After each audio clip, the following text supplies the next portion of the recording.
โดยการนิรันดร์เทิน10 นิ้วกราบแนบใต้ไหวสาปารมีธรรมในครูบาอาจารย์พระมหาเถรานุเถระท่านเจ้าคณะพระสังฆาธิการทุกรูปทุกตนขอความสุขความสวัสดีในธรรมะแห่งองค์สมเด็จพระสัมมาสัมพุทธเจ้าจงมีแก่บรรดาศรัทธาสาธุชนท่านผู้ฟังทั้งหลาย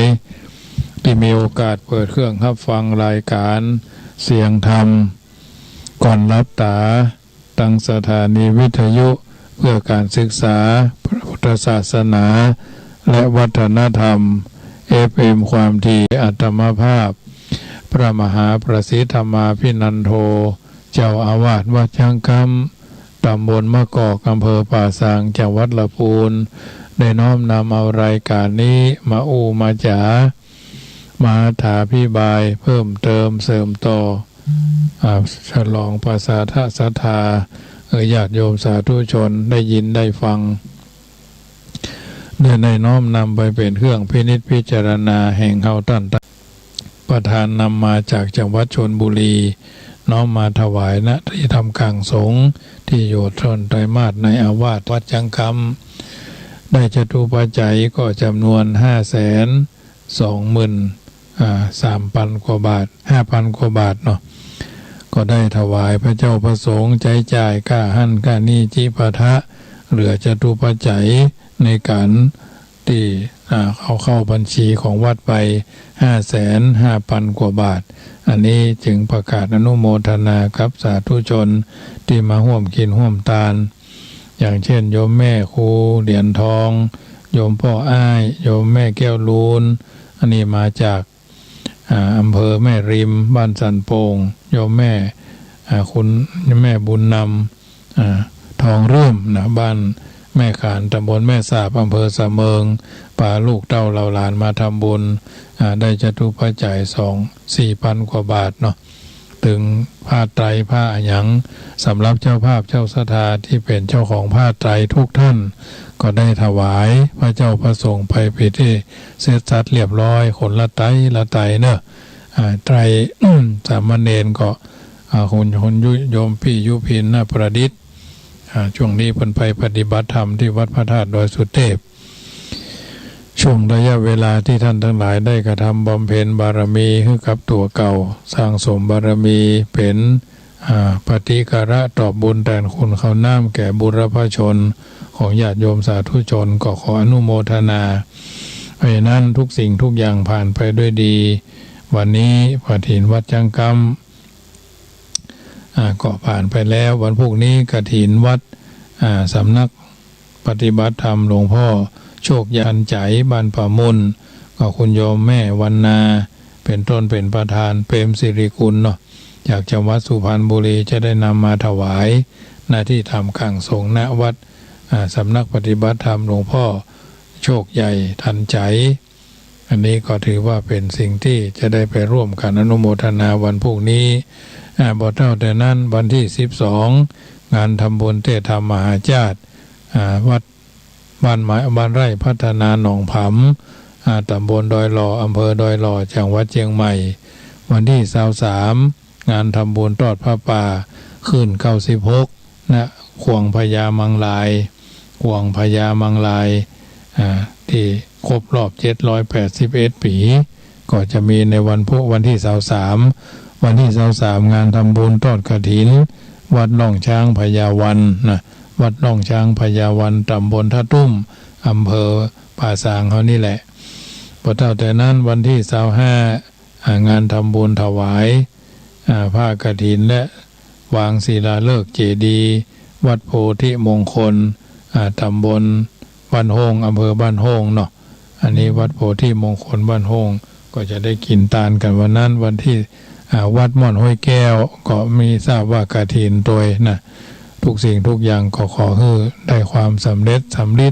ดังจิตปรารถนาทำบุญหยาดน้ำกินทานหลวงหลายจักได้สบายเกิดสุขภายหน้าเข้าตอกบานกินทานเพิงดอกไม้บานกินทานม่วนหลังจากที่เราผ่านงานกฐินไปแล้ววัดจังกำก็ขอประชาสัมพันธ์เป็นระยะว่า จะได้ทำบุญตั้งธรรมมหาชาติทั้งตามพระเจ้า10 ชาติทำมหาชาติสวดมนต์ข้ามปีฟังธรรมมหาชาติตลอดวันแล้วก็ตอดผ้าป่า1,000 กองเงิน 1,000 กองทอง 1,000 กองเพชร 1,000 กองสมทบทุนในการชำระค่าที่ดินของวัดช่างคำ7,000 ตารางเมตรละ200 บาทส่วนผ้าป่ากองเงินกองละ100ผ้าป่ากองทองกองละ200ผ้าป่ากองเพชรกองละ300แล้วก็มีการสืบชะตาวันที่1 มกราแล้วก็มีการไถ่ชีวิตโค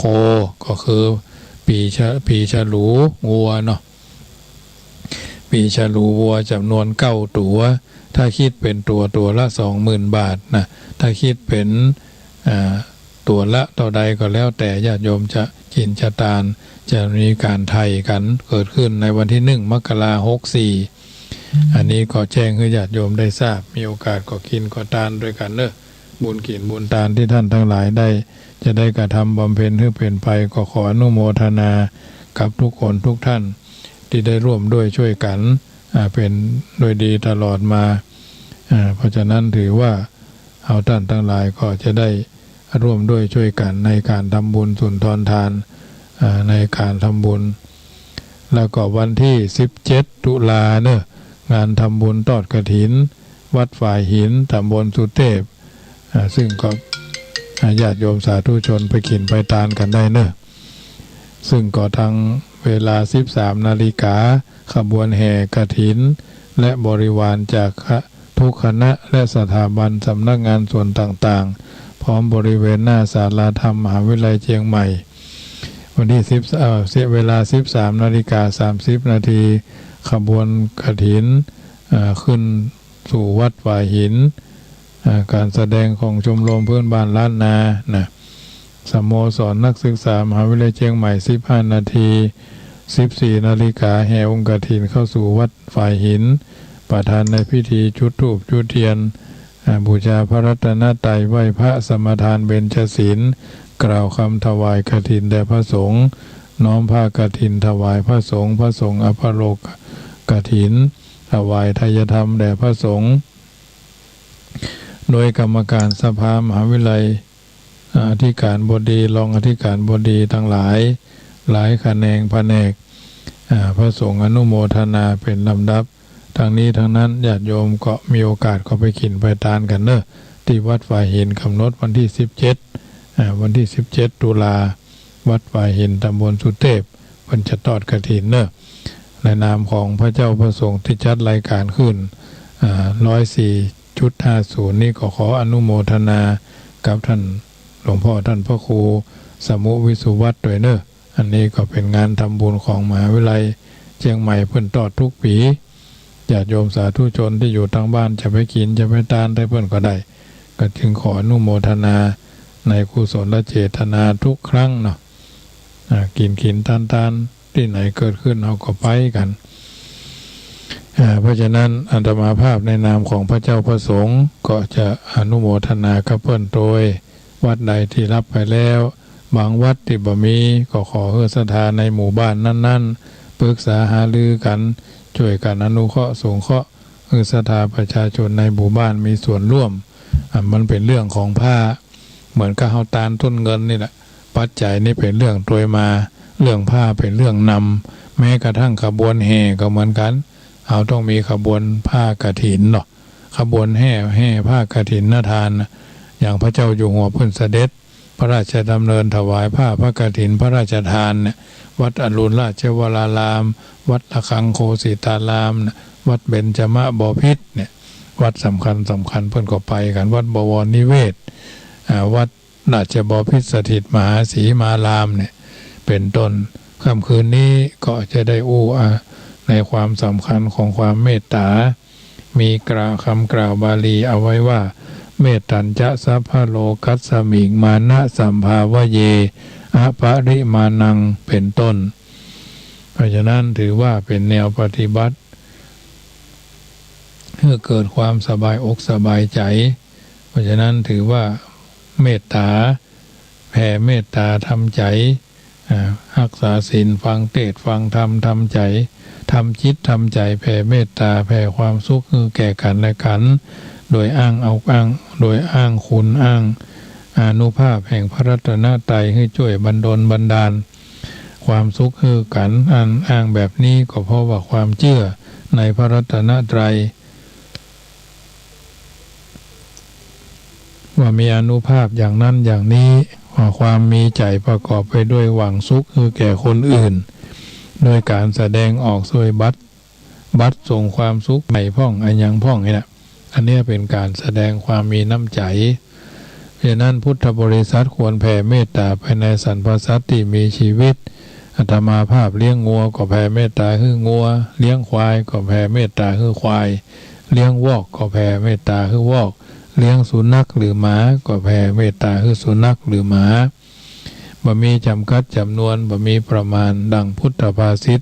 ปัญหาที่ได้ยกไว้ในเบื้องต้นว่าเมตตัญจะสัพพโรกัสสมิงมานะสัมภาวะเยอปริมาณังซึ่งแปลว่าพึงเจริญเมตตามีในใจมีประมาณในสัตว์โลกทั้งสิ้นตามหลักพุทธภาษิตนี้เป็นการทรงสอนให้แผ่เมตตาไปในสัตว์ประจำกัดประมาณเพื่อเป็นการทำจิตใจให้ปราศจากความเศร้าหมองดังกล่าวแล้วคำว่าเมตตานั่นได้แก่ความมีจิตใจปรารถนานำความสุขมาให้ตั้งใจปรารถนาให้บ่ให้ความทุกข์มาใกล้เพราะความหวังห่วงใยที่มีในใจโดยปราศจากราคะคือเป็นเมตตาที่บริสุทธิ์บ่มีความพัวพันในทางกามคือเหมือนมารดาแผ่ความฮักไปในบุตรฉะนั้นแถมอย่างหนึ่งเมตตานี้ควรอบรมให้มีประจำในจิตใจบ่มีกำหนดกาลเวลาทั้งกลางวันทั้งกลางคืนเนืองนิดทุกวันทุกเดือนทุกปีตลอดไปจึงจะชื่อว่าเป็นผู้ปฏิบัติตามหลักคำสอนในพระพุทธศาสนาอย่างแท้จริงเพราะในพระพุทธศาสนาทรงสอนให้กำจิตใจให้ประกอบด้วยเมตตาเป็นประจำเป็นปกติเนืองนิดซึ่งชื่อว่าเมตตาวิหารีผู้อยู่ด้วยเมตตาเป็นปกติแต่การเผยแผ่เมตตาอวยพรให้แก่กันและกันให้มีความสุขเป็นต้นก็เป็นส่วนหนึ่งของการเจริญเมตตาหรือแม้การเจริญเมตตาไปในคนในสัตว์บ่มีประมาณแต่มีระยะการกำหนดเช่นเฉพาะในวันสำคัญวันเกิดวันครบรอบวันนั้นให้มีความสุขความเจริญที่ใจของผู้นั้นของผู้แผ่นั้นแผ่เพียงครั้งเดียวครู่เดียวหาได้มีเมตตาอยู่ตลอดไปไม่ยังบ่สามารถจะโกรธผู้นั้นยังสามารถจะโกรธผู้นั้นจะคัดเคืองผู้นั้นจะถอนเมตตาคืนจากผู้นั้นได้อยู่ในวันต่อมาในภายหลังแต่ถึงกระนั้นก็ยังดีกว่าโกรธเคืองอาฆาตพยาบาทในคนอื่นปรารถนาทุกข์ผู้อื่นบ่มีละวางเว้นอยู่ตลอดไปจิตที่เว้นจากความโกรธความพยายามเป็นจิตที่ปรารถนาสุขแก่ผู้อื่นแม้จะเป็นไปชั่วกาลเวลาเล็กน้อยชั่วครู่ยามหนึ่งก็ผลอานิสงส์มากบ่เหินห่างจากฌานดังพระพุทธภาษิตว่าถ้าภิกษุอบรมเมตตาจิตแม้ชั่วระยะเวลาเพียงลัดนิ้วมือเดียวเรากล่าวภิกษุนั้นว่าย่อมอยู่ไม่เหินห่างจากฌานจากผู้ทำตามคำสอนของพระพุทธศาสนาของพระศาสดาทำตามพระโอวาทบริโภคอาหารของเจ้าเมืองย่อมบ่เป็นโมฆะคือบ่เสียเปล่าเลย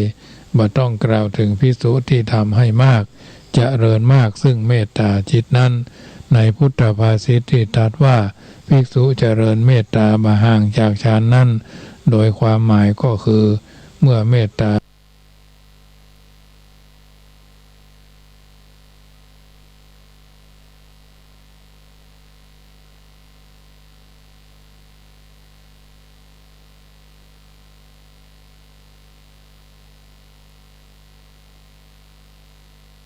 เมื่อจะ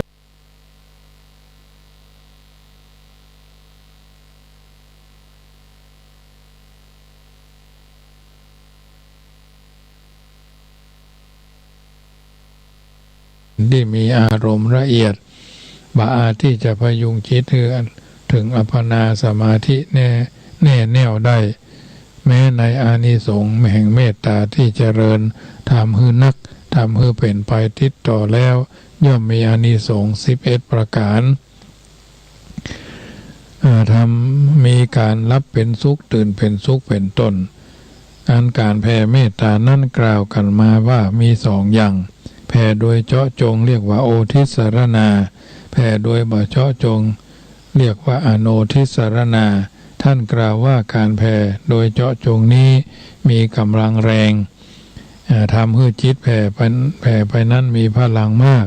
เหมือนกับน้ำที่ไหลไปตามลำห้วยลำเหมืองลำคลอง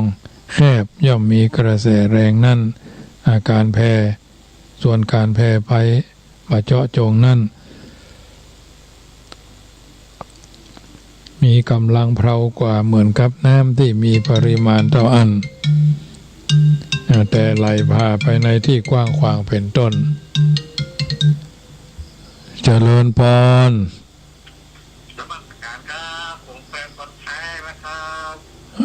ฟังกันอยู่นอฟังอยู่ครับตลอดเลยครับเข้าใจดีนอเข้าใจครับเข้าใจมากเลยวันนี้ท่านเทศนั้นม่วนดีครับครับเรื่องพอแผ่เมตตาวันนี้นะน่าครับ เป็นกำลังใจพ่อเนอเป็นกำลังใจให้ท่านนะครับเจริญพรวันที่23ป้ากันนอเจริญพรโยมพ่อแผ่นวันแท้เพราะฉะนั้นญาติโยมการแผ่ไม่เจาะจงมีพลังเพลากว่าเหมือนกับน้ำที่มีปริมาณเท่ากันแต่ไหลไปที่อันกว้างกระแสของน้ำก็ย่อมอ่อนแรงเพราะฉะนั้นญาติโยมเขาจะแผ่เมตตาเขาก็ต้องแผ่เจาะจงถึงพ่อถึงแม่ถึงอดีตสามีอดีตภรรยาอดีตเจ้ากรรมอดีตนายเวรอดีตคนเคยโกรธเคยแค้นยิ่งถ้าใครเคยปฏิบัติวิปัสสนากรรมฐานอะไรอย่างก็แล้วแต่เจริญพรแม่ทองใบ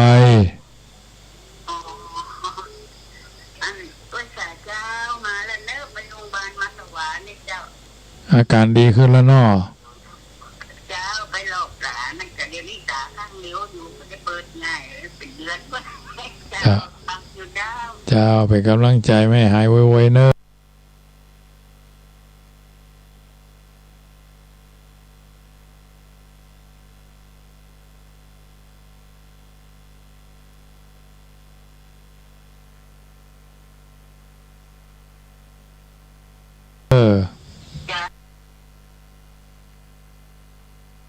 วันที่18 กุมภาพันธ์เนี่ยกรุงเทพก็จุงเงินหลังคาละ100เลยเดี๋ยวหยิบปิ้งดุเจ้าติดเกี่ยวไปที่แกไปกันเรื่อยๆฟังเข้าใจน้อเจ้ากำลังใจคือแม่เนอเจ้าเจริญพรแม่จันดีป่าก้างสันทรายเพราะฉะนั้นญาติโยมทำบุญแล้วทุกครั้งหยาดน้ำเมียดหมายตานแผ่เมตตาเจ้ากรรมนายเวรเจ้าเขนชะตาเนาะเพิ่นบอกว่าเมื่อตั้งใจให้คนอื่นจนถึงผู้ร่วมชาติกันการด้วยแผ่โดยเจาะจงมีผลทางจิตใจน้อยกว่าคือช่องทางแห่งอกุศลย่อมมีโอกาสเกิดได้นักส่วนการแผ่โดยบ่เจาะจงทั่วไปแก่สัตว์ทั้งหลายย่อมมีผลทางจิตใจคือสงบระงับบาปอกุศลได้นักกว่าถึงกระนั้นพุทธศาสนิกชนก็ควรบำเพ็ญการแผ่เมตตาทั้ง2วิธีตามโอกาสนะเจาะจงมีกำลังแรงบ่เจาะจงนี่มีกำลังอ่อนเพราะฉะนั้นตั้งแต่คนที่เป็นญาติเป็นมิตรเป็นสหายร่วมงานกันอยู่บ้านเมืองเดียวกันจนถึงบุคคลที่ร่วมชาติเดียวกันนะสิ่งต่างๆเหล่านี้ไปจนถึงเพื่อนร่วมชาติกันนี้จิตใจก็หวังแต่ความสุขบ่คิดนึกทำความทุกข์เข้าไปให้แก่กันเพราะในคำแผ่นั้นเพื่อนบอกว่าอเวราโหนตุจงเป็นสุขเถิดอย่าได้มีเวรแก่กันและกันเลยเมื่อตั้งใจคนอื่นจนถึงผู้ร่วมชาติกันบ่มีเวรแก่กันแม้ผู้แผ่เองก็บ่มีเวรแก่ไผคำว่าเวรได้แก่ เวรห้าก็คือการล่วงศีลห้าฆ่าสัตว์ลักทรัพย์ประพฤติผิดในกามพูดเท็จดื่มของมึนเมาดื่มของมึนเมามานั่นเองเมื่อเว้นจากการเวรนี้แล้วท่านเรียกว่าปัญจเวรวิรัตนะปัญจเวรวิรัตก็คือถือศีลห้าข้อนั่นเองบุคคลจะมีเวรกันจะมีเวรกันก็อยู่ในเวรห้าบัดนอกไปจากเวรห้านี้คือการเบียดเบียนกันทำร้ายร่างกายชีวิตแก่กันพ้องถือเอาทรัพย์สินของกันบ้องประพฤติล่วงวัตถุที่ห่วงห้ามพิษคือประเวณีพ้องพูดเท็จหลอกลวงใส่ร้ายกันและการพ้องดื่มของเมาของสติบอยู่ก่อเวรก่อกรรมก่อเวรให้เกิดขึ้นแก่กันและการพ้องผู้ที่เจริญเมตตาตั้งใจบ่มีเวรแก่ภัยและบ่ฮื้อภัยมีเวรแก่กันนี้เท่ากับตั้งใจถือศีลห้าประการนั่นเองฉะนั้นในการแผ่เมตตานี้ได้แผ่เมตตาไปเพื่อความสุขทั้งเป็นส่วนเหตุส่วนผลจึงได้ชื่อว่าอเวราจงอย่าได้มีเวรแก่กันและกันเลยอภยาปัชชาจงอย่ามีความเจ็บไข้ลำบากกายลำบากใจเลยอนีคาจงอย่ามีความทุกข์กายทุกข์ใจเลยสุขีอัตตานังปริหารันตุจงมีความสุขรักษาตนให้พ้นจากทุกข์ภัยทั้งสิ้นเถิดดังนี้การแผ่ไปโดยส่วนเหตุคือตั้งใจให้เหตุแห่งความสุขเกิดแก่เขาในข้อว่าอเวลาจงอย่าได้มีเวรแก่กันและกันเลยก็คือเขาเว้นจากเวรห้าดังกล่าวแล้วนอกจากนั้นส่วนผลเขาจึงเป็นคนดีทำแต่สิ่งที่เป็นความดีบ่มีเวรกันบ่เบียดเบียนกันคนที่บ่มีเวรและบ่เบียดเบียนกันมีอยู่ในหมู่ในบ้านเมืองใดจะในชาติใดคนในบ้านเมืองและชาตินั้นย่อมอยู่โดยสงบบ่เบียดเบียนกันมีแต่ความพร้อมเพียงสามัคคีกันหวังประโยชน์หวังความสุขแก่กันบ่หันแต่ประโยชน์ส่วนตนที่จะทำให้เกิดทุกข์แก่ผู้อื่นจิตใจที่ตั้งไว้อย่างนี้คือตั้งอยู่ในเมตตาธรรมถ้าทำได้เฉพาะแต่ในวันพิเศษแทบทุกวันก็อย่าดีทำให้เป็นการสืบเนื่องสืบต่อกันมาเป็นลำดับเพราะฉะนั้นขอให้ท่านสาธุชนท่านผู้ฟังทั้งหลายพึงตั้งใจแผ่เมตตาให้แก่ตัวเองก่อนคือทำตนให้เว้นจากเวรห้าเริ่มแผ่ไปในผู้อื่นตั้งแต่ส่งพลังจิตพลังใจส่งลายส่งแซดนะส่งลายอันยังก็ได้สมกับที่เขาท่านทั้งหลายปรารถนาให้เขาพ้นจากทุกข์ถึงสุขอันไพบูลย์เมื่อทำตนของตนให้มีเมตตาซึ่งเป็นเหตุแห่งความสุขนี้และตนให้ได้ประสบความสุขแล้วแผ่ไปสุขนั้นเพื่อผู้อื่นจึงจะได้ชื่อว่าตนให้สิ่งที่ตนอยู่แก่ผู้อื่นมันใจว่าให้สิ่งที่บ่มีการให้พรกันให้มีความสุขด้วยเมตตาแผ่เมตตาเป็นเหตุความสุขจึงจะมีผลเกิดขึ้นตามความมุ่งหวังใดสมดังที่ได้กล่าวเอาไว้ทุกประการโดยอำนาจแห่งการแผ่เมตตานี้ก็ขอเป็นปฏิฆะกับท่านสาธุชนที่อยู่ทางบ้านฟังน้ำธรรมคำสอนแล้วก็ขออนุโมทนาครับทุกคนทุกท่านเนอะค่ำคืนของวันนี้ก็เช่นเดียวกันท่านทั้งหลายได้ยินได้ฟังแล้วก็นำไปเป็นนิทัศนะอุทาหรณ์เตือนจิตสกิดใจให้เราท่านทั้งหลายได้อยู่เย็นเป็นสุขรุ่งเรืองก้าวหน้าในสิ่งอันพึงปรารถนาอย่าได้กราดอย่าได้กราเหมือนกันทุกคนทุกท่านวันนี้มีโอกาสได้ฟังน้ำฟังธรรมกันไปแล้วก็จะได้ค่อยจะถึงแปลงใจถึงก็โทรศัพท์กันเข้ามาเนอะ0861875325 0861875325เนอะเจริญพรน้องเบี้ยวฟังอยู่นะครับ ฟังมันเริ่มหนาวแล้วแต่อากาศแน่ตอนเช้าหนาวเย็นไปเดี๋ยวไปเย็นแล้วนะทางนี้ ก็เหมือนกันได้ห่มผ้าแล้วเลย2-3 วันมาเนี่ยยังไงนี่แต่เดี๋ยวนี้เริ่มแบบลมเริ่มโชยแล้วอ่ะเดี๋ยวเนี่ยหลานเจ้านะผมไปกาดนี่กับลมเริ่มโชยแล้วนะกันพระมหาอากาศเย็นรักษาสุขภาพด้วยเนอะงานก็รักษาด้วยเนอะทำงานการโมทนาเนอะวันที่23พักกันเนาะไว้สาครับเจริญพรนะเจริญพรเนอะกับบรรดาญาติโยมสาธุชนท่านผู้ฟังทั้งหลายได้ยินได้ฟังครับรายการนี้ก็ขออนุโมทนาในกุศลจิตกุศลเจตนาสิ่งละอันพละน้อยที่เกิดขึ้นกับหมู่เฮาเหล่าเจ้าข้าแล้วก็แล้วเสียยังกรรมผาธนาเนอะโอ้เจริญพรไม่ได้ยินเสียงเมินการนมัสการเท่านั้นพลังเงียบเลยฟังอยู่จ้าแต่ช่วงนี้บอกค่อยสบายจ้าเป็นโรคขึ้นถึงลูกสาวทำไมกันมันร่างกายอาการมันเปลี่ยนแปลงท่านเจ้ามันสวดมนต์รักษาสุขภาพเนอะจ้าเอากำลังใจท่านเจ้าเจริญพรนะแล้วกันนมัสการเจ้าสุขภาพดีไม่มีขายถ้าอยากได้ต้องรักษาเองผมขนเล็บฟันหนังตาหูจมูกลิ้นกายใจยืนเดินนั่งนอนกินดื่มทำพูดคิดนะดื่มน้ำมากๆรับประทานอาหารเว้นจากมันจัดเค็มจัดหวานจัดเปรี้ยวไม่เป็นไรเปรี้ยวจัดไม่เป็นไรร้อนมากก็ไม่ได้ต้องเป่าด้วยกาถาเต็มปุ่มเนอะพวมันดึงลำญาติโยมเพราะฉะนั้นญาติโยมสาธุชนวันนี้เป็นวันศีลเป็นวันพระคันจะรับจะนอนก็สวดมนต์ไหว้พระเนอะบุรพชนบุพการีคนเคยเป็นญาตมาภาพนะแผ่เมตตาในทิศทั้งสี่อยู่ดีมีสุขมันตรึกตรองพินิจพิเคราะห์ว่าระยะเวลาที่เราดำเนินชีวิตมาบัดนี้วันคืนล่วงไปเวลาและวาลีก็ไปทางหน้าติ๊กเราจะเนี่ยจะใดเราจะอยู่อย่างใดเรามองไปทางหน้าเราพอไปทางหลังบางอย่างเราต้องเริ่มปลดปล่อยแล้วก็ปล่อยวางอย่าพ่อง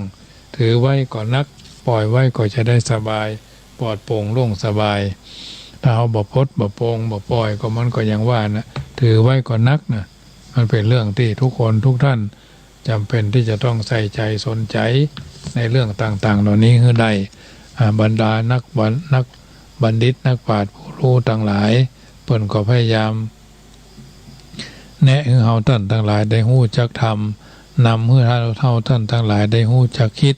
สาธิตให้เฮาท่านทั้งหลายได้นำไปประพฤติปฏิบัติเข้าพรรษาออกพรรษาเทศกาลงานทำบุญทอดกฐินไปแล้วก็พยายามเอามาไตร่ตรองว่าปีหนึ่งเขาได้มีโอกาสทำสิ่งต่างๆเหล่านี้แล้วก็ขอคือเป็นป่าไทยยังเขาห่อเพิ่นบอกว่า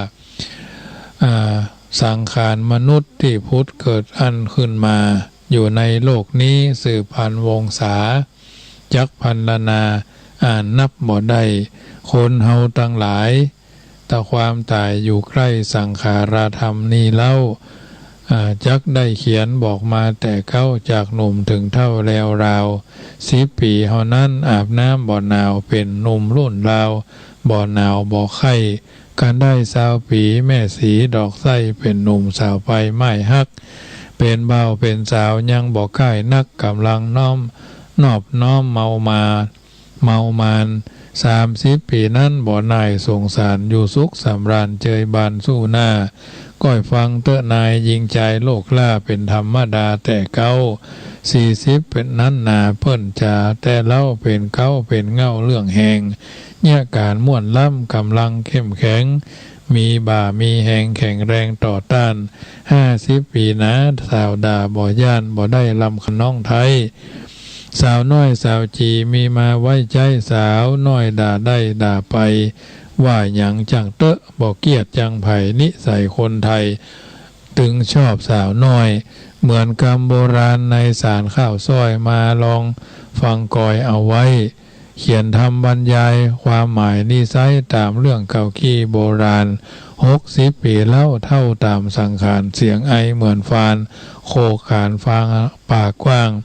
พญาที่กับตัวบ่ท่ากลัวย่านไอปอลำคาญแต่ตัก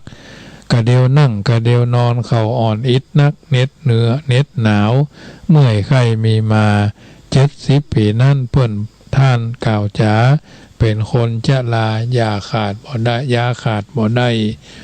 บ่โหกภายในมีไปนักใบเป็นวัดเป็นไอสะปะบ่โหกเต็มตัวเมามัวบ่ละเจ็บปวดตัวอันกายยา80 ปีลายก้ายนักก้ายหนาผมหัวออกหาอู้จ่าเหมือนให้เขี้ยวฟันรุดหายร่างกายเปลี่ยนได้ไข้หัวออกไปบ่เพราะหน้าเหี่ยวหนังยานเดินการของก็ก้อยเยาะย่องเยื้อเตียวไปสังขารมนุษย์จักสุดวิสัย90 ปีไปตายในก็ได้ยามนั่งยามนอนเตียวจอนเมื่อยไข้ยะความตายมาใจบ่เว้นตึงยิงตึงใจบ่ได้ละเว้นรามถึงเด็กเส้นก็เอามัจจุราชนั่นมาเก็บไปเผาสังขารคนเฮารวมสัตว์โลกได้จ้างม้างัวควายก็อยู่บ่ได้รวมสัตว์ใดๆโลกนี้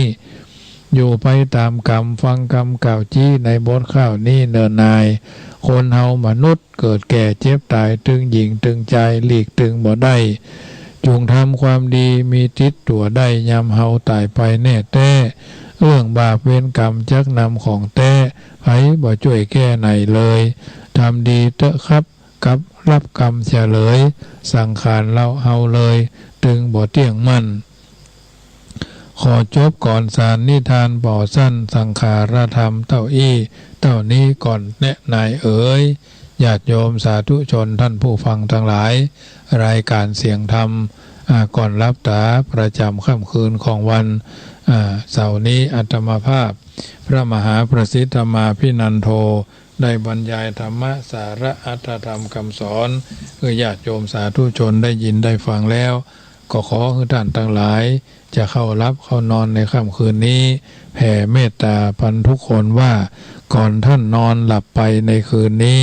ขอจงตั้งดวงฤดีไว้ให้มั่นนึกถึงกุศลผลความดีที่ผูกพันตั้งจิตมั่นแน่วแน่แล้วแผ่ไปแผ่เมตตาทั่วไปให้คนอื่นทางรักชื่นเกียรติชังแต่ครั้งไหนขอให้เขาได้ดีมีสุขใจอย่าหวั่นไหวแม้อามิตรที่คิดชังแล้วใจเราจักสบายคลายเร่าร้อนเพราะจิตผ่อนความเครียดแต่หนหลังอานีคาสุขีอัตตานังพ้นทุกขังก็เพราะจิตคิดดีเอ่ยรัตนัตตยานุภาเวนะรัตนัตตยเตจสาสะทาโสถีพระวันตุโวจัตตารโอธรรมาวาทันติอายุวันโนสุขังปะลังขอเจริญปอนอนุโม